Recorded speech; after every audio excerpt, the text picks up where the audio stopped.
If you run after me. Instead of cracking the books in college, 19-year-old Danielle Rhymes spends her time reading to her kids, 3-year-old Janiyah and 1-year-old Maurice. She isn't surprised to hear that 7% of U.S. girls get pregnant. How old were you when you got pregnant? With my first child, Janiyah, I was 15, and my son, I was 17.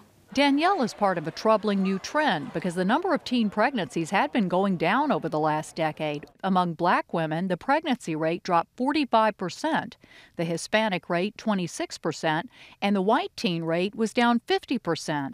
Now all three ethnic groups are seeing rates creeping back up. 3% among black teens, more than 1% among Hispanics, and nearly 2% among whites. Small jumps, but up nonetheless. Researchers blame the uptick on sex education in the classroom, or the lack of it. This rise occurred at the same time that we've seen a substantial increase in funding for abstinence-only education programs. But the head of Chicago's New Moms Shelter says it's more complicated than that no one has paid attention to girls living in poverty whose birth rates have continued to rise.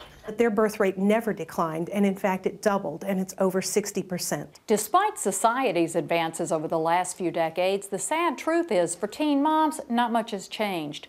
2/3 of them live in poverty. Fewer than 50% graduate high school, and only 2% of girls who are moms by the age of 18 will graduate college by the age of 30. High school dropout Danielle has this advice. Think about what you do before you do it, because it's very hard out here. Danielle hopes to become a nurse and beat the odds. Cynthia Bowers, CBS News, Chicago.